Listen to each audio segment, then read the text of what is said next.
Et beaucoup d'enfants aiment la technologie, les iPads, Internet et tout. Donc pour eux, je pense faire des recherches sur Internet ou travailler sur tablette. Ça peut vraiment aider à apprendre. Je trouve que c'est plus facile. Vidéoprojecteurs numériques interactifs, PC portables, tablettes, logiciels éducatifs sont à la disposition des professeurs des écoles qui peuvent utiliser ces nouvelles méthodes pédagogiques au service des enfants pour développer leur autonomie et les familiariser aux défis du monde d'aujourd'hui. Grâce aux investissements de la ville réalisés depuis de nombreuses années, ces outils numériques sont à la disposition de toutes les écoles d'Issy-les-Moulineaux, maternelles et élémentaires. Parmi toutes les situations pédagogiques, il y en a deux qui sont fondamentales. Essentiellement, il y a celle où les enfants sont passifs, une situation archaïque mais dont on a encore besoin. Et il y a les situations où les enfants sont actifs. Et l'usage des tablettes entre dans ce périmètre. Alors les enfants, aujourd'hui, nous allons continuer notre tutoriel vidéo, comment fabriquer une clepsydre. Toutes les vidéos, tout le séquençage, vous le possédez sur les tablettes. Aujourd'hui, deux objectifs à réaliser. Le premier, c'est de mettre dans l'ordre, ordonner toutes les vidéos, dans un sens logique. Deuxième objectif, placer votre voix sur chaque vidéo. Pour réaliser une clepsydre, il faut une bouteille en plastique d'1,5 litre, une paire de ciseaux, un compas, un marqueur permanent, un stylo. Également, il ne faut pas nier l'aspect ludique de l'utilisation des tablettes. Les enfants aiment les utiliser.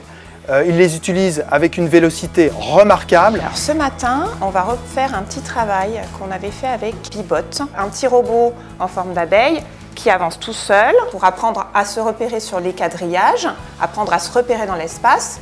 On va utiliser le support du VNI.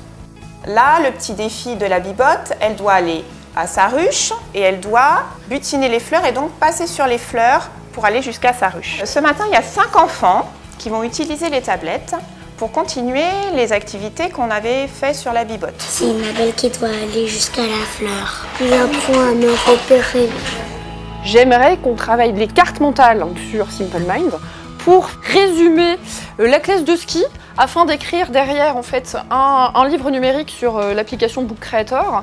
Donc prendre toutes les idées, les rassembler pour qu'après l'écriture soit plus facile d'accès pour les enfants. On part d'un sujet qui est très vague pour revenir à quelque chose qui est plus précis. On en a fait sur l'histoire, en français ou en maths. On a aussi utilisé Quick Voice pour faire des dictées. Ça nous permet de pouvoir réécouter si par exemple on n'a pas compris ou pas entendu. Et on peut chacun le faire à son rythme. On utilisait AirDrop pour enregistrer les choses en anglais. C'est une application qui est très facile pour eux d'utilisation, qui est assez intuitive et qui du coup leur permet vraiment de résumer, parce que je m'en sers aussi pour résumer des leçons, ça structure leur pensée. Le principe aujourd'hui, ça va être de travailler sur le VNI et sur les tablettes. On va réutiliser l'application Kahoot que vous connaissez. On travaille sur les compétences. Est-ce qu'on peut faire confiance à Internet pour tout rechercher? Est-ce que j'ai vraiment besoin d'utiliser la recherche Internet?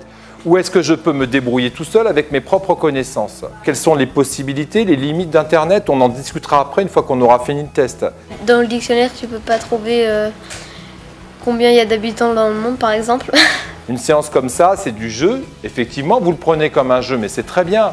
Mais la deuxième chose qu'il faut vraiment se mettre en tête, c'est on joue, mais pour apprendre à mieux réfléchir. Ça aide à apprendre les leçons. Et ça nous facilite beaucoup notre apprentissage. Ça pourra peut-être nous servir quand on sera plus grand. L'avantage des tablettes, c'est que ça peut être éducatif et drôle.